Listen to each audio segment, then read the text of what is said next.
Especiales Eco. No podemos prosperar económicamente si no prosperamos socialmente.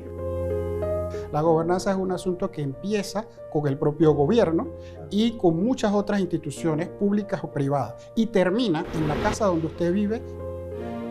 Poder que no rinde cuentas, poder que se abusa. Sencillamente no se puede pensar que hay un buen uso de los fondos públicos si no es verificable.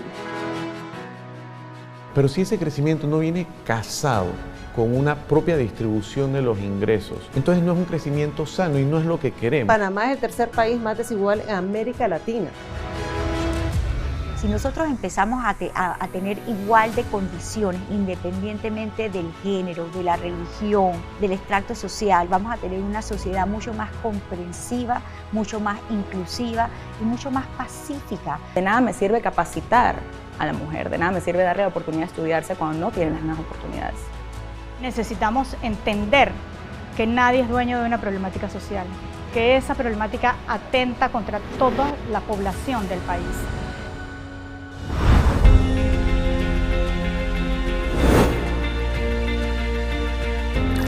Bienestar social versus crecimiento económico. El crecimiento económico panameño no tiene comparación en la región, es inédito, pero asimismo son los desafíos. ¿Qué está pasando con el bienestar social? Tenemos que trabajar de manera diferente, de acciones concretas, para poder que la confianza desarrolle el espacio necesario para alcanzar la cohesión social. Estamos viviendo un ambiente de recesión social, que es más preocupante que cualquier otra. Encontremos las maneras entonces de que el bienestar sea realmente lo que nos importa.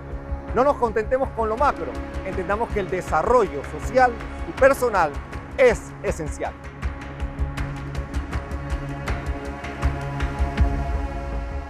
¿Cómo es esto de la cohesión social, el capital social? ¿Cómo mide el PNUD en Panamá el pulso de lo que está pasando en nuestro país? El crecimiento económico y el bienestar social no necesariamente van de la mano, deberían de ir de la mano.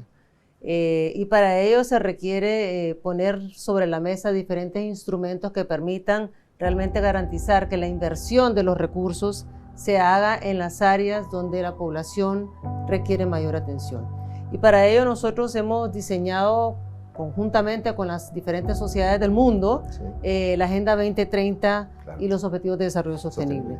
Y se habla sobre la interdependencia de los mismos para poder lograr un resultado concreto.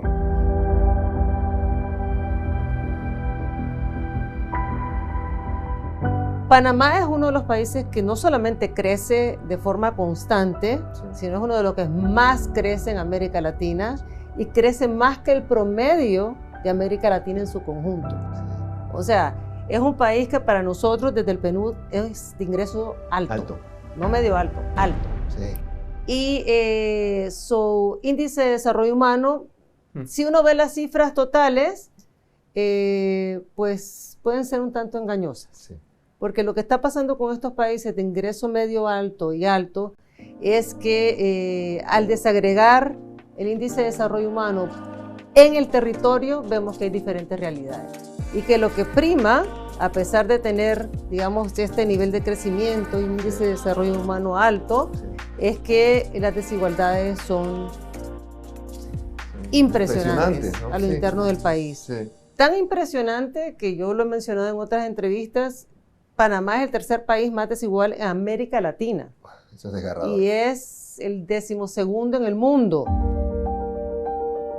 ¿Por qué piensas que Panamá es un país desigual? Bueno, porque no todos tenemos la misma facilidad, entonces hay algunas personas que tienen más facilidad, algunas que abusan de otras personas, entonces por ejemplo, los políticos tienen más facilidades y entonces acá nosotros los ciudadanos tenemos menos posibilidades de tener acceso a esa ¿cómo decirle? Económicamente, pues. ¿Cómo entiendes que un país crezca tantísimo y sea tan desigual al mismo tiempo?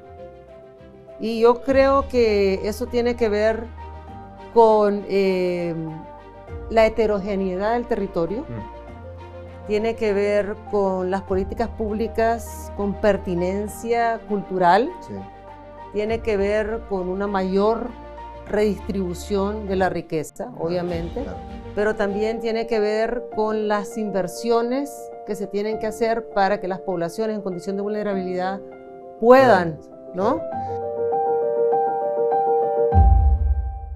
Lo rural, la mayor pobreza o el nivel de pobreza se observaba más en lo rural.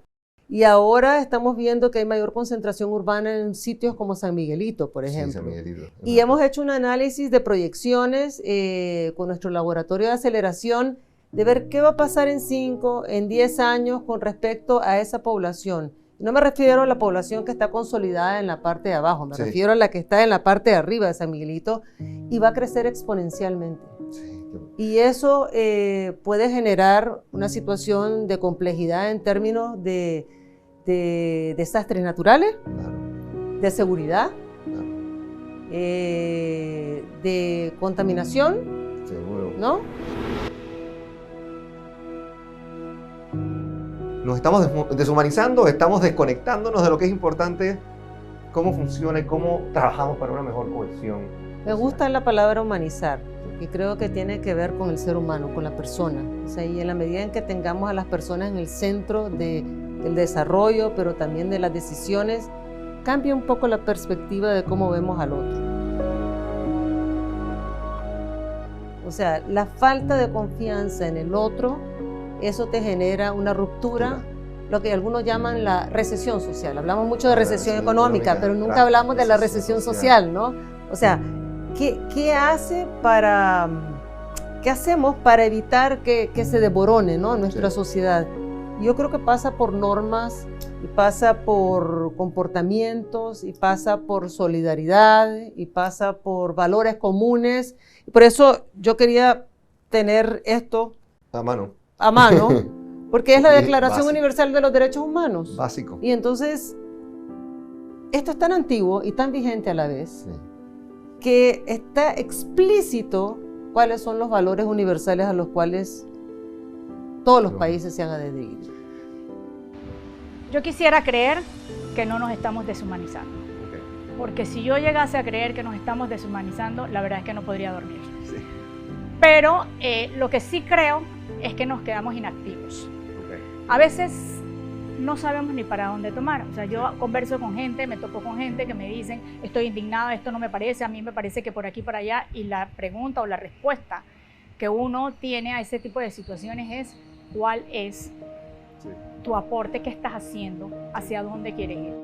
Nosotros tenemos que empezar a buscar una gestión que nos traiga resultados contundentes y sostenibles. Yo creo que más que deshumanización estamos en una época de desconexión. Han pasado tantas catástrofes a nivel mundial, desde ambientales, el coronavirus, la pandemia, que hemos tenido que llegar a ser muy egoístas y en preocuparnos por nuestro entorno inmediato. Y nos hemos desconectado de la empatía que debemos sentir hacia el otro. Mientras algo no es problema que me afecta inmediatamente a mí, eso no lo veo, no lo siento. ¿Será que la colaboración como concepto nos cuesta entenderla? Bueno, creo que hay factores humanos que participan allí. Algo de ego. Por supuesto, sin lugar a dudas. Sí. Pero también creo que un poco después de los años de experiencia de haber trabajado en muchos proyectos sociales, creo que estamos dando un poquito de avances. Tal vez no tan rápidos como deberíamos hacerlo o como Panamá lo necesita, pero sí estamos empezando a ver alianzas a nivel privado o de instituciones o con gobiernos o público-privadas, ¿verdad?, que nos pueden ayudar. Lo que pasa es que necesitamos acelerar el paso y necesitamos entender que nadie es dueño de una problemática social, que esa problemática atenta contra toda la población del país y que somos todos los que tenemos que aportar a ello de manera organizada y planificada, de manera sostenible. ¿Por qué no nos llega el beneficio de ese crecimiento económico a todos? ¿Por qué tú crees? Bueno, principalmente yo siento que es por un tema que no es desconocido aquí en Panamá y tampoco es desconocido en Centroamérica, que es la corrupción. Siento que la forma en la que se dividen los ingresos que como, bueno, yo no trabajo, pero como mis papás, mis familiares trabajan, ese repartimiento de como lo que yo hago para ganar es imparcial, dependiendo de lo que haga, dependiendo de la gente que recibe ese dinero, recibe ese intercambio de trabajo. Hay movimientos de dinero o hay gente que se queda dinero sin justificarlos.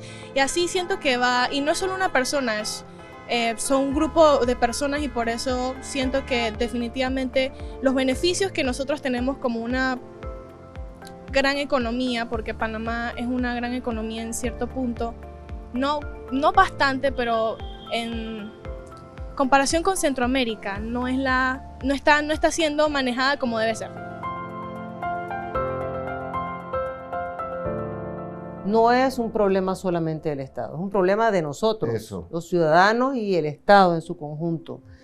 Cuando nosotros hemos hecho análisis de campo, de experimentación y de ver señales para tomar decisiones de futuro, para ver qué puede pasar en el futuro, y observamos que en comunidades o espacios o lugares como Santa Ana, por ejemplo, donde hay mayor cohesión social, el tema de la basura es más fácil de resolverse que en lugares donde no hay cohesión social.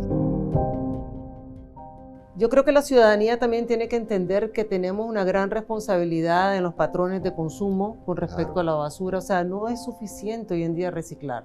Es que tenemos que cambiar nuestro comportamiento. ¿Cómo nos comportamos? La conducta. Y eso es un tema muy difícil, pero muy necesario.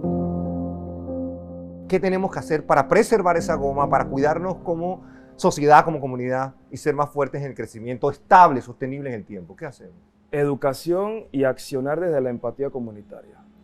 En el término de educación, cuando nosotros podemos entender realmente que la corrupción no es nada más lo que sale en el noticiero, que se robaron no sé cuántos miles de millones de dólares, ya bueno, ellos son corruptos, no más. La fila del oncológico es corrupción. Los huecos en la carretera es corrupción. Cuando tú vas al San Miguel Arcángel y gritan las mamás despavoridamente porque su hijo lo asesinaron, eso es corrupción. Pero eso no lo mide el Producto Interno Bruto. No lo mide, porque estamos midiendo lo que no es. Es más, el mismo creador del Producto Interno Bruto dijo, no confundan esto con bienestar social. Entonces, cuando nosotros queremos medir el crecimiento social por el Producto Interno Bruto, estamos poniendo la carreta delante de los bueyes. Porque no podemos prosperar económicamente si no prosperamos socialmente. Bienestar social versus crecimiento económico. Bienestar social versus crecimiento económico. Al ritmo de crecimiento del mundo tomará 132 años cerrar la brecha entre lo que los hombres ganan y las mujeres. ¿Por qué es tan importante cerrar esta brecha? Mujeres excepcionales nos guiarán, compartirán sus impresiones y sus opiniones sobre lo que el mundo debe hacer. Y no solo es responsabilidad de las mujeres que esto suceda, es buen negocio para un mundo y para una sociedad más justa.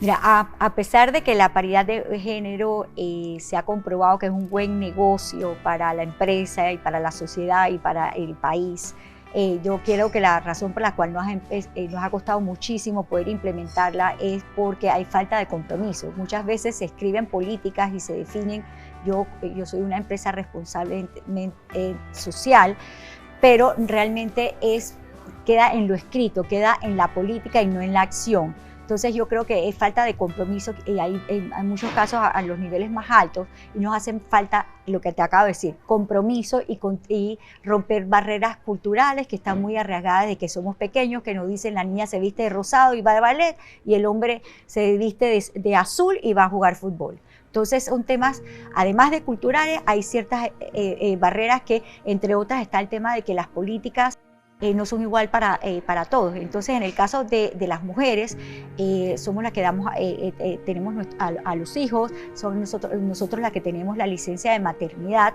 La licencia de maternidad ahí pone en desventaja a las mujeres porque muchas veces pierden tiempo o se les acerca a alguien más y cuando regresan a su puesto de trabajo, y lo he vivido en las empresas donde trabajo, puede ser que ese puesto ya no está ahí para esa persona. Entonces, hay muchas veces que las mujeres tienen un poco de miedo a atreverse a ser profesionales y escalar dentro de una empresa porque se sienten que no pueden, porque a la vez tienen que tener otros roles de madre que el hombre no tiene.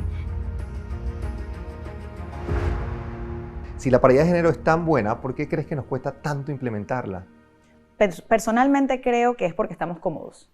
Panamá específicamente tiene una comodidad en el olvido y una comodidad en el status quo.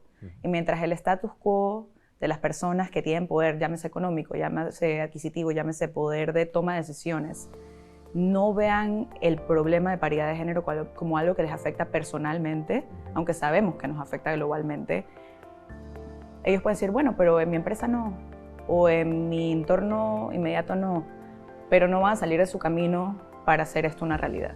Porque la realidad es que estamos muy cómodos con mantener las cosas como están, con mantenernos en espacios de poder. A pesar que nos cueste dinero, a pesar que nos cueste avance. Porque mientras yo estoy bien así. A mí eso no me incumbe. Entonces, mientras yo esté bien y yo no vea el impacto negativo que eso puede causar a mi entorno, es muy fácil quedarnos sumergidos en el status quo actual.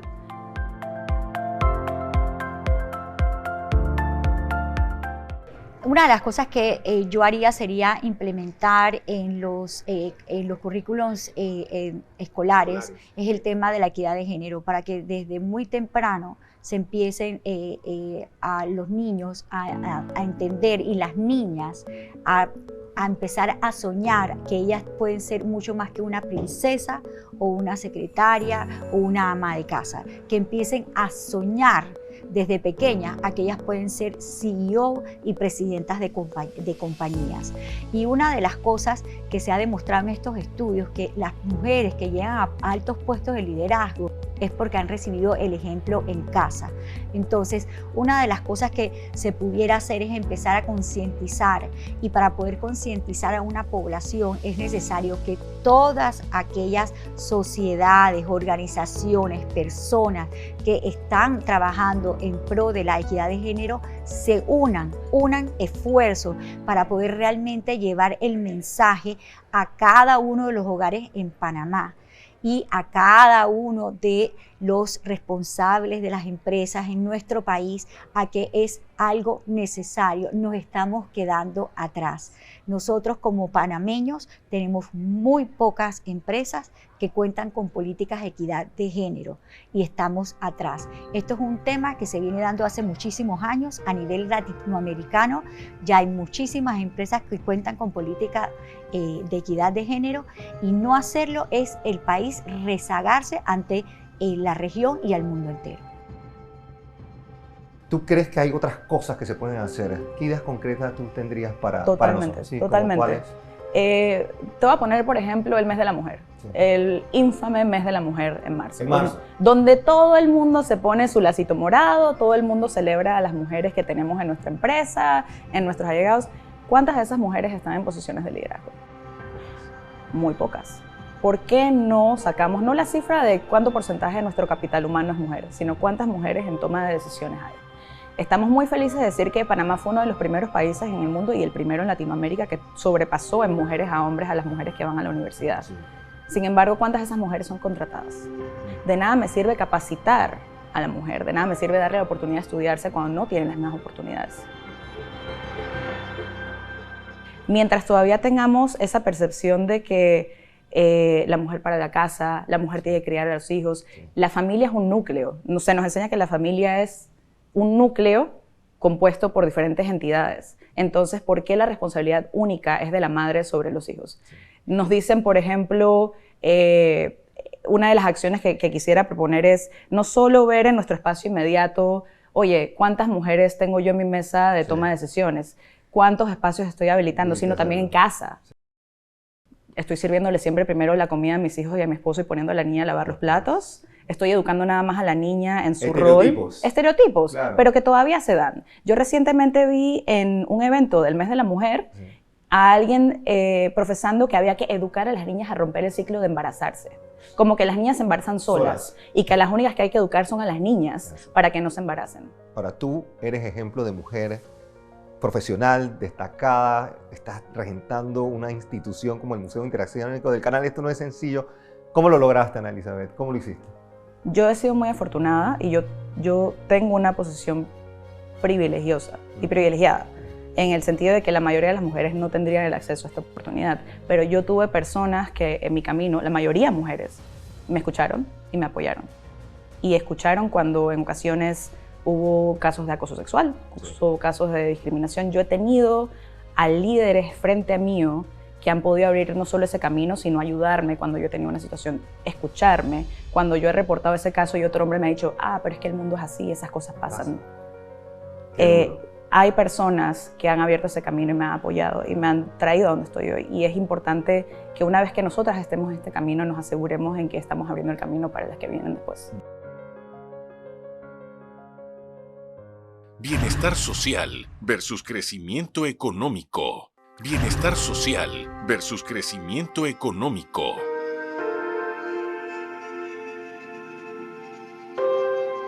La corrupción nos cuesta todos los años 3.000 millones de dólares, aproximadamente el 3% del Producto Interno Bruto. ¿Cómo hacemos para sacudirnos de este duro flagelo? Existen herramientas alcanzables, medibles, como la transparencia, la rendición de cuentas y también una gobernanza ejemplar. Para sacudirnos finalmente de la corrupción, tenemos que tomar acciones concretas y solo así, en marco de confianza, llegaremos a una auténtica cohesión social.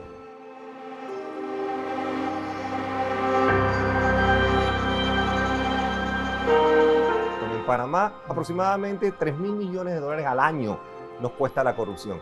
¿Por qué crees que nos cuesta tanto entender lo que realmente nos afecta, nos impacta la corrupción en todo sentido? ¿Será un tema educativo? ¿Será un tema familiar? ¿Qué sientes que está pasando con entender la corrupción? Okay. Primero, suave. Ese número que dijiste es de una parte. Una parte. Sí, porque estamos hablando de que, bueno, las instituciones públicas, que lo que tanto malversan de fondos. Sí. Pero la corrupción no es nada más de políticos. Es verdad. Suave. Hay corrupción a nivel público, hay corrupción a nivel privado, hay empresas privadas corruptas, Sí. hay sindicatos corruptos, agrupaciones comunitarias corruptas e individuos corruptos. Sí. O sea, estamos hablando que por lo menos si vamos a hablar de cuando chifean impuestos, ¿no? Eso creo que se llama... Evasión fiscal. Esa cosa. Evasión fiscal. Sí. Estamos hablando que entre todo lo que evaden fiscalmente, estamos hablando de alrededor del 10% del Producto Interno Bruto. Sí. O sea, eso es más de lo que la nación invierte en educación. O sea, no estamos solamente hablando de un entorno público de políticos e instituciones corruptas. Estamos hablando de una sociedad que se ve sus sueños truncados porque la corrupción ataca a todos los niveles humanos. ¿Crees que es un tema familiar, en el seno de la familia? ¿Crees que empieza en la educación, en las escuelas? ¿Crees que es en el sector privado o es una mezcla? El psiquiatra Rogelio Moreno, Sí. panameño, Lo conozco. dentro del documental de Cleptocracia, él nos estaba explicando de dónde sale esto de que si ya el político o ya el empresario tiene toda la plata del mundo y todo el poder del mundo, ¿por qué quiere más? Y todo eso tiene una génesis en común, que es el abuso infantil. Wow. O sea, parece raro. Desde ahí empieza. O sea, desde Adolfo Hitler, Saddam Hussein, hasta el mismísimo Noriega. Sí. Todos en su infancia han sido nefastos con ellos. Ya sabemos que la corrupción nos acaba, nos mina, nos acaba oportunidades. Pero ¿qué podemos hacer? Concretamente hablando, desde la perspectiva de José Alejandro Rodríguez, concretamente, una o dos cosas que podemos hacer en Panamá para acabar con este flagelo de una buena vez. ¿Qué hacemos? Bueno, primero, hay un miedo innato, comunitario, a organizarse y actuar de manera chiquita.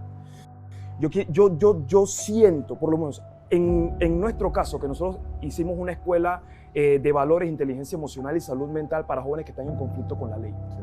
Y eso es algo que nació porque se nos brindó la oportunidad de hacer un proyecto social y nos educaron en ese sentido y por eso accionamos. Y yo creo que esa oportunidad que nos dan a nosotros como comunidad de hacer algo social y que de hecho sea una realidad es una gran ventaja. Sí. Porque ahora no hay nadie quien pare al equipo.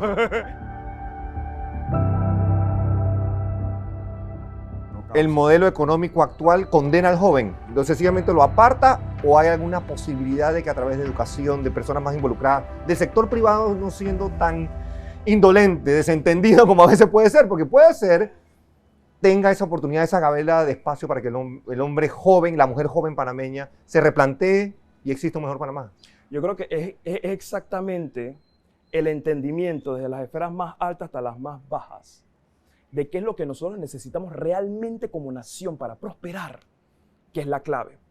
El hecho de que nosotros tengamos que enseñar de voto informado, de empatía social, de economía ¿cómo se llama esto? De economía de equidad, no simplemente de economía infinita en un país. Somos 4 millones de personas, Exacto. deberíamos tener un experimento para salir más. Todos deberíamos tener las herramientas de saber cómo podemos hacer de esta nación una mejor nación, no como un gesto de caridad, sino como un acto de justicia, porque todo acto de injusticia, desde las madres que gritan en el San Miguel Arcángel, hasta que el hecho que no pueden caminar en el Chorrillo o en Santa Ana para ir al colegio, todo eso nos afecta a todos como nación. Y todos como nación debemos entender que nosotros tenemos el poder para cambiar esa realidad y que no es simplemente parte del panorama. Es nuestro deber panameño y panameña hacer algo al respecto.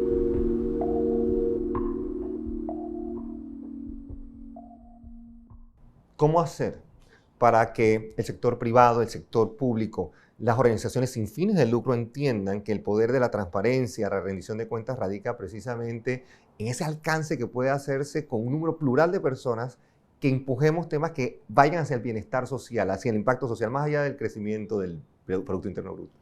Yo creo que aquí hay dos momentos que hay que mirar. El momento de cómo la transparencia puede prevenir los actos de corrupción en sí, pura y dura, y también esos fenómenos estructurales a los que le tenemos mucha tolerancia y que nos hemos acostumbrado, pero que dan como resultado un uso de los fondos públicos que no obedece ni a la necesidad de inversión del país ni al bien común, y que hacen que el ciudadano no tenga acceso a servicios básicos de calidad que el Estado le tiene que prestar y que son producto directo de la corrupción, pero que no queremos ver como corrupción. Porque desde el momento en que tenemos, por ejemplo, estructuras que han sido terribles para el país, la desprofesionalización del servicio público, el hecho de que no tenemos un servicio civil profesional que obedezca a concursos y carreras, que cada vez que cambia el gobierno hay una barrería de funcionarios, eso en sí mismo es un acto de corrupción política.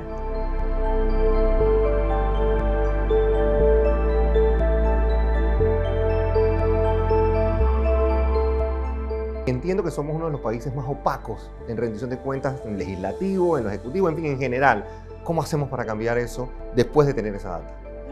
Primero, tener la data. La data es importante. La data es importante porque, y ahí entra todo el tema del acceso a la información pública, lo que conocemos como la ley de transparencia, que fuimos uno de los países que primero tuvo la ley de transparencia, pero que en estos últimos años hemos visto un retroceso activo de parte de múltiples instituciones del Estado con querer transparentar y generar una data que sea posible verificarla.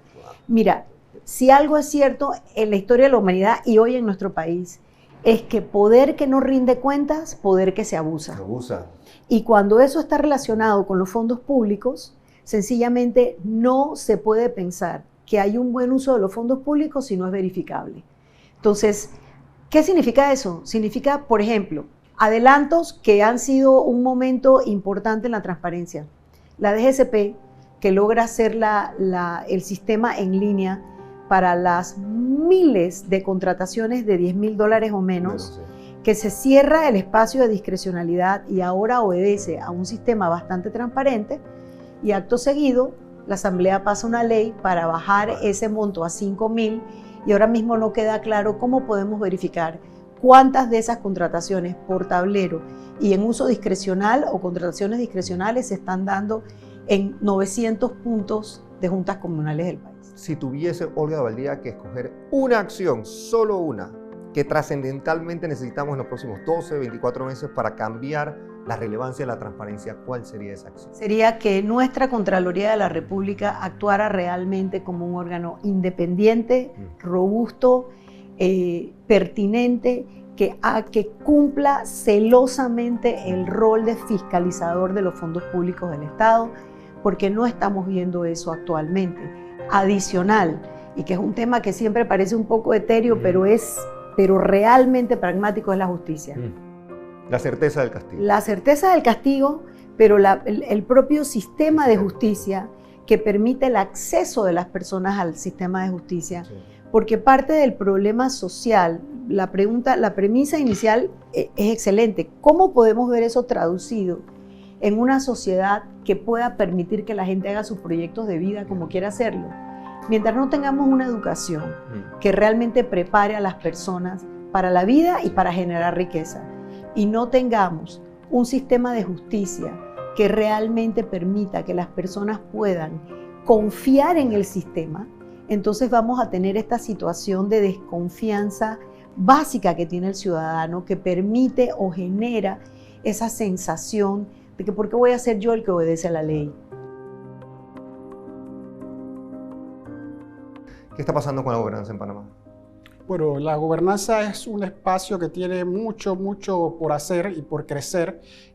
Primero definamos, porque es mejor para que todo el mundo entendamos de qué estamos hablando, son los derechos y deberes de todas las partes interesadas en una organización.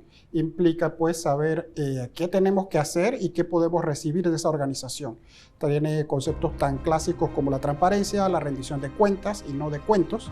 Es muy importante porque estamos más acostumbrados a los cuentos que a las cuentas. Y una vez que se tienen esos elementos funcionando, hay bastante evidencia a lo largo del mundo de que los países les va mejor y crecen más y de manera más sostenible y se ayuda a su población.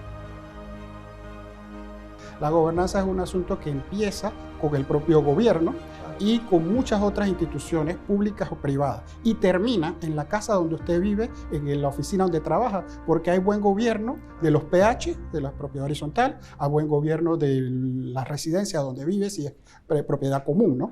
Y así lo podemos llevar desde algo muy alto en las grandes esferas, el gobierno, las decisiones, hasta su vida personal.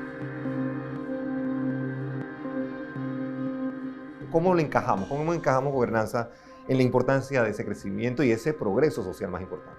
Sí, ya nos dimos cuenta hace rato que los números puros y duros tienen varios problemas. Primero se pueden falsear, lamentablemente. Ha habido mucho fraude a nivel mundial y Panamá no escapa. Y luego de superar ese tema, también sabemos que los números, aunque sean puros, no reflejan toda la realidad. Y entonces se ha inventado, hace una buena década, los factores ambientales, sociales y de gobernanza. Ambientales no queda más claro que el ejemplo del cambio climático. Simplemente o nos inundamos, crecen las aguas, la basura cómo se maneja. Eso lo puede ver la gente ayuda limpiando las playas y después que las limpia las vuelve a ensuciar otro grupo. Entonces tenemos ese ciclo de crear conciencia. Tenemos en lo social unos aspectos, por ejemplo, la equidad de género, participación para la mujer en las juntas directivas, eso hay que aterrizarlo en acciones concretas.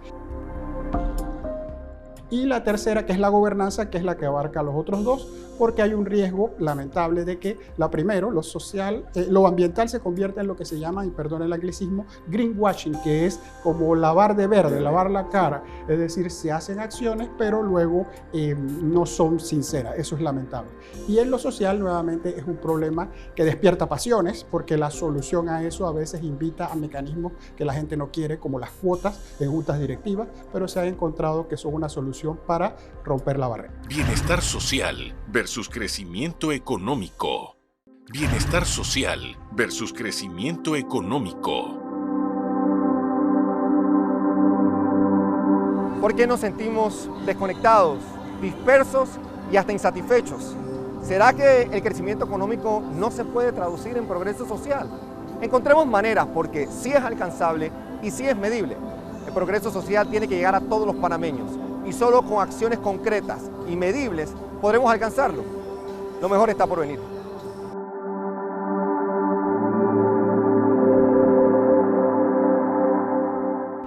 La pregunta es, ¿por qué ese crecimiento no impacta en la salud o en el bienestar de una sociedad? Que aquí tiene que ver mucho los temas de vivienda, de estructuras de agua, de salud, de educación.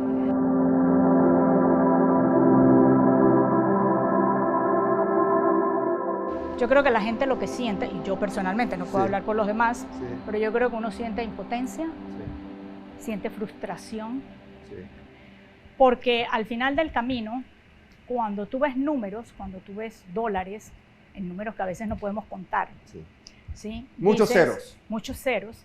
Entonces tú dices, cada año o cada día que pasa, sin que ese crecimiento genere un impacto social, nos va a encarecer aún más esos problemas, cualquier problemática social que tenga el país.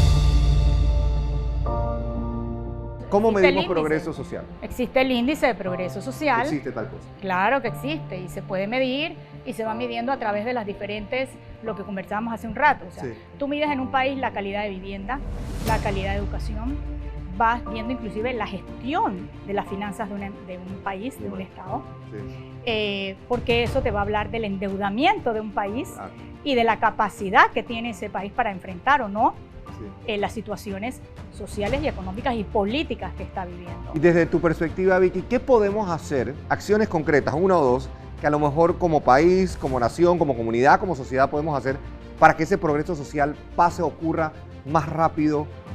Bueno, mira, yo soy una convencida de que las cosas tienen que ser sostenibles en el tiempo. Y lo primero que tiene que ocurrir en cualquier cosa, y más cuando se trata de situaciones de un país, es que tenemos que tener planes, estrategias que sean de Estado, que puedan ir de mediano a largo plazo, que independientemente de las personas que estén ocupando un cargo o de la ideología o de lo que sea, hay un plan, hay un norte, hay una ruta a seguir. Y lo que se hace es relevo en esa ruta, y relevo inclusive generacional. Claro. ¿Me explico? Entonces, pero el norte sigue siendo el mismo. Mejorar, tener una mejor calidad educativa, nuestro sistema de salud, nuestro sistema de transporte, la luz, que es tan importante e indispensable, nosotros la damos por sentada igual que el agua cuando en nuestras casas llegamos y la podemos accesar, pero en otros lugares no se accesa. Desde nuestros inicios estamos constantemente viendo cómo podemos entonces seguir actuando con un rol de impacto positivo en atender lo que a través de la historia se ha venido definiendo como áreas de desventaja social o de oportunidad. Por ejemplo, en el caso de Caja de Ahorro estamos hablando constantemente de cómo disminuir esa brecha habitacional que todavía tiene nuestro país, impulsando la vivienda social. Pero también, por ejemplo, algo muy interesante que es la inclusión financiera. Antes conocido como bancarización, hoy día creo que eso lo hemos llevado al nivel de inclusión financiera porque involucra mucho más allá. Entonces, ya a nivel pues, de nuestro liderazgo actual, yo creo que involucra un proceso transformacional de escuchar a tus grupos de interés. Entonces, dentro de esta transformación hemos identificado pilares en los que hemos venido invirtiendo o enfocándonos dentro de ese marco ASG para seguir entonces potenciando cuáles son las áreas en las que podemos ser de mayor impacto. Por ejemplo, en el caso de nuestros colaboradores, seguir invirtiendo en nuestro capital humano, pero hacerlo dentro de una matiz de inclusión, por ejemplo, de equidad de género. Son temas que a nosotros internamente nos mueven y nos motivan y que continuamente estamos viendo cómo podemos seguir creciendo, y en ese es un rubro en donde yo te diría que importa mucho, como quien dice, dime con quién estás y te diré quién eres. Entonces nos hemos tomado como una tarea importante entonces participar de todos los foros que discutan estos temas y que nos permitan seguir entonces incluyendo mejores prácticas de gobernanza o de mercado para esos temas en específico. Vayámonos al 2022. Tuvimos una economía panameña que repuntó, incluso su crecimiento estuvo dentro de los más altos a nivel global, doble dígito, y en el caso de Caja de Ahorros, pues también tuvimos un cierre de año espectacular. Logramos crecer la utilidad en un 27%, crecimos nuestros activos en un 20% con más de 1.150 millones, lo cual nos sigue posicionando sólido en una posición número sexta en la plaza, reconociendo el puesto que tiene Caja de Ahorro en distintos segmentos del negocio. Y lo que estamos viendo en este año es un crecimiento muy interesante, mucha de esa inercia que viene del 2022, pero que posiblemente nos permita tener un desempeño igual o hasta un poco mejor de lo que la mayoría de las agencias internacionales prevén para Panamá. En el caso de Caja de Ahorro, por ejemplo, nuestro negocio hipotecario, hemos estado promediando en estos primeros 3 meses colocaciones por arriba de 25 millones de balboas, que nos pone muy cerca de los niveles prepandemia.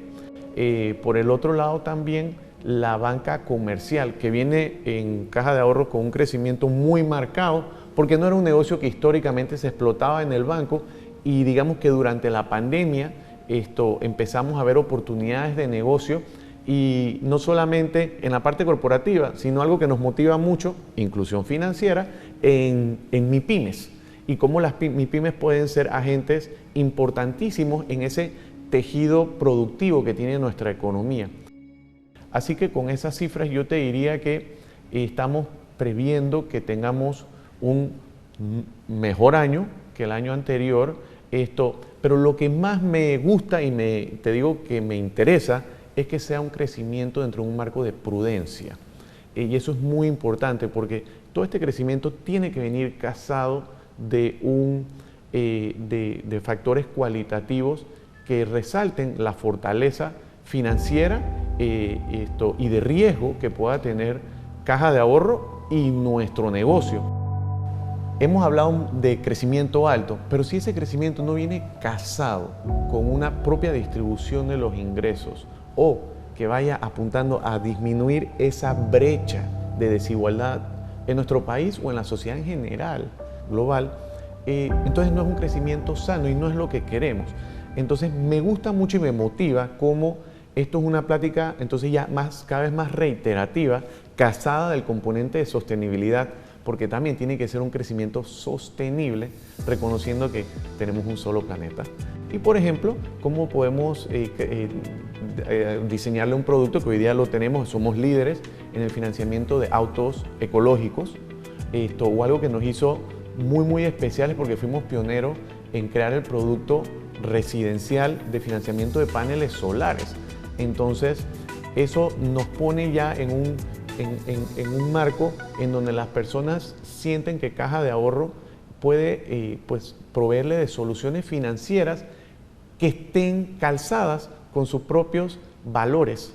Entonces, el producto que más nos tiene ahorita en Caja de Ahorros motivados es el diseño de algo muy especial para nuestro país, que es el producto de una cuenta para todos.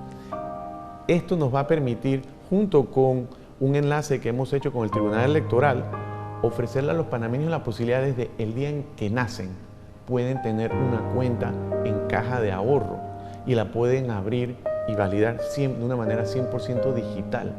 Entonces, no estamos hablando solamente de cómo bancarizamos a las poblaciones, sino que estamos hablando que desde la raíz, esa persona nace con una cuenta de banco y ya de ahí entonces se abre un sinnúmero de oportunidades.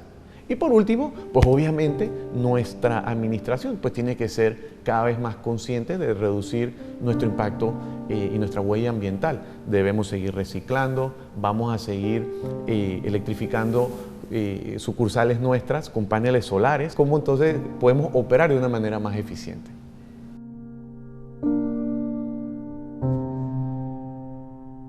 Bienestar social versus crecimiento económico. Bienestar social versus crecimiento económico.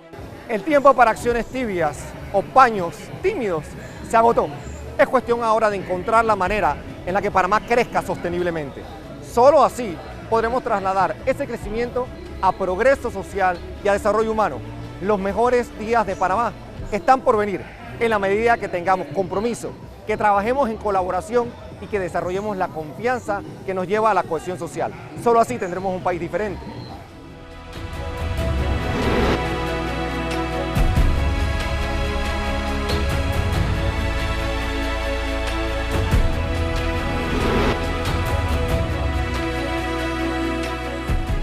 ¿Qué recomendaciones en general tienes para nosotros, para el ciudadano promedio que quiere ser parte del progreso?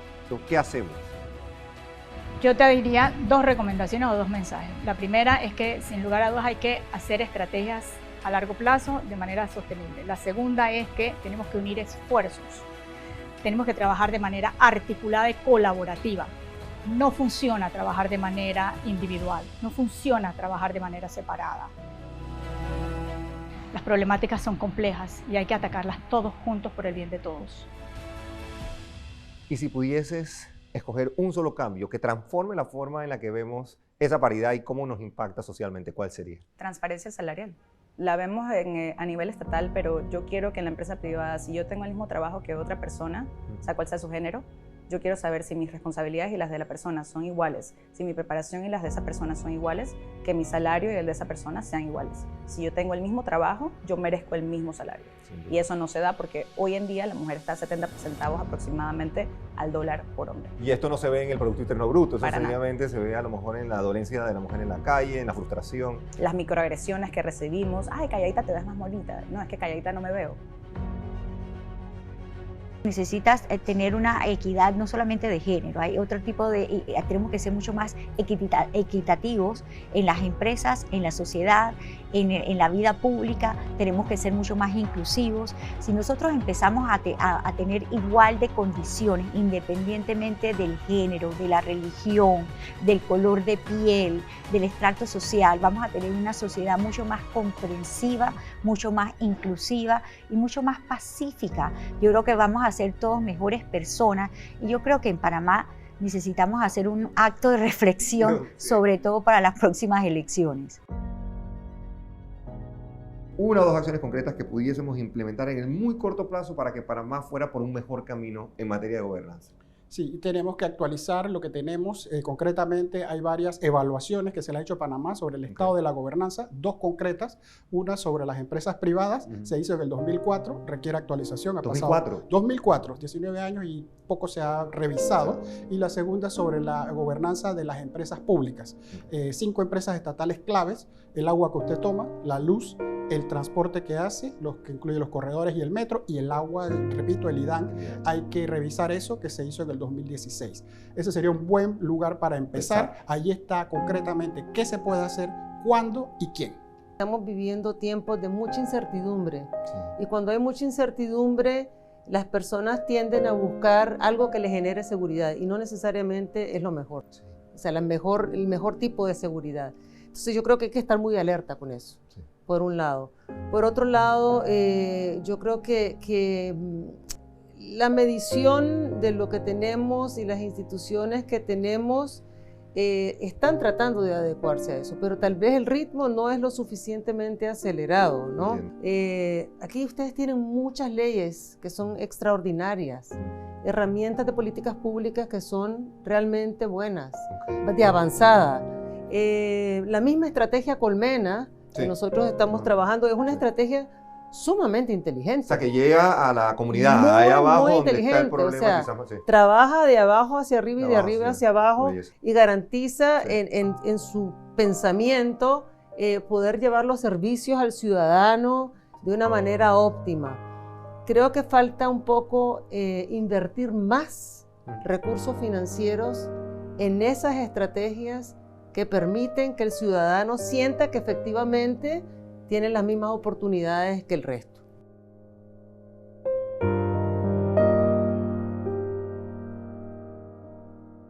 ¿Qué recomendaciones harías al panameño, a la panameña, al líder, al ciudadano? 3 acciones que a lo mejor debemos, para provocar esa cohesión, esa goma, para crecer sosteniblemente y que el crecimiento ese económico del que todos nos jactamos llegue al que quizás menos tiene.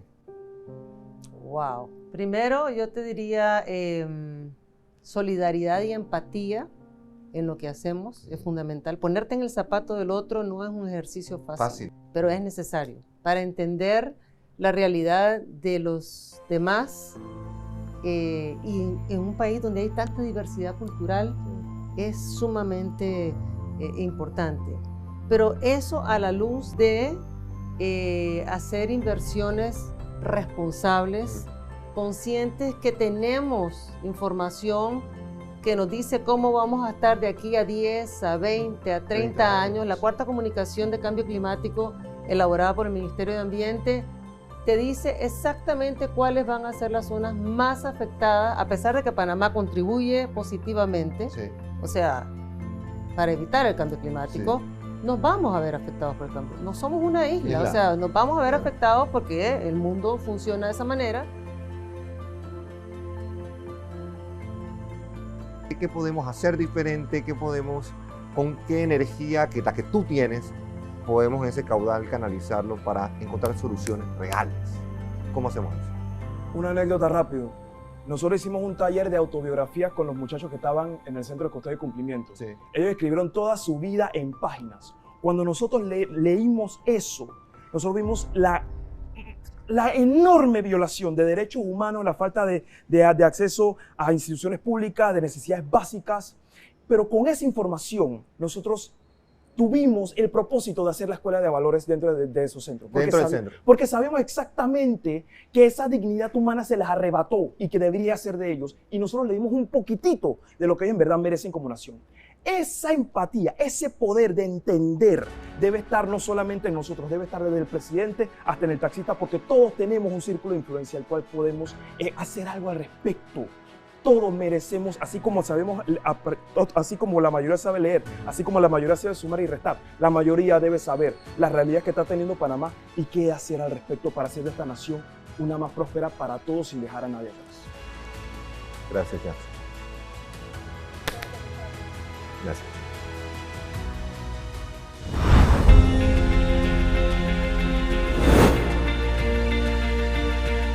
Bienestar social versus crecimiento económico. Especiales Eco.